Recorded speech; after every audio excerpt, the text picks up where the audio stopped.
it's important to pay attention on your final walkthroughs. Now, if you're an investor who is not actually on site, it's important for whoever's on site doing the walkthrough for you that they get detailed pictures, detailed videos, and that the fact that, you know, the person who's walking through that property knows what to look for. You know, not afraid to walk in basements, walk in attics, no matter what's behind that door, right? Sometimes people say, I'll do a walkthrough for you, and they're scared to walk in the attic because there may be a bird or a squirrel, or they just don't like attics, or there may be a ton of clothes up there, and they're not, you know, they don't want to walk over somebody's clothes or move a dresser to the side. Same thing in a basement. They don't want to walk down there because it smells bad or whatever. When you're going into these properties, you know, you need somebody who's like not afraid to get their, you know, Lance says it all the time. You know, I want a realtor who's hungry. I don't want a realtor who's, you know, too bougie, if you will, to walk into basements or walk into attics or, you know, go through cobwebs or something like that. I want somebody who's grinding, you know, somebody who's going to do that for me, because number one, they know what I'm going to bring in return. And number two, I want to earn that type of business because those are the people who I'm going to win with. Right. And then, not to cut you off, but that's why in a long time ago in another podcast, another episode, I said when I was first building the team that I'm not going with the realtor that is the best, you know, the best seller and has sold the most property. I'm not doing that.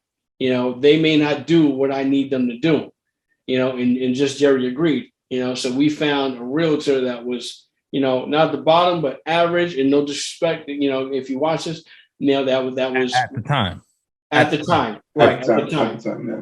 You know, average, you know, that dealt with the area that we were dealing with. Yeah. And I knew that they would go in there and give us, you know, their all, and it worked out perfectly. Which actually, that's a great segue too, because this can, I think it just fits perfectly. You know, we if you watch our episodes before, you know, like to Lance's point, building the team and talking about all that, you know, somebody may have watched that. I've heard this before. You know, why do you say that?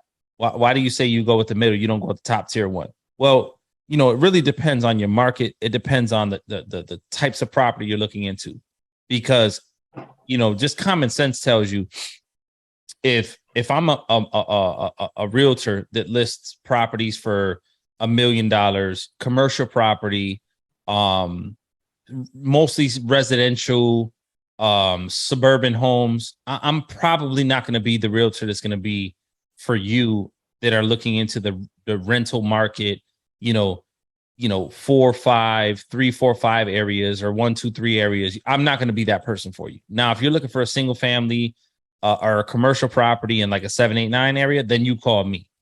Right. So essentially what I'm saying is that there's levels to realtors, what they do, what's their wheelhouse, right? So I'm not going to say I disagree with Lance, but I do tap into, we do also.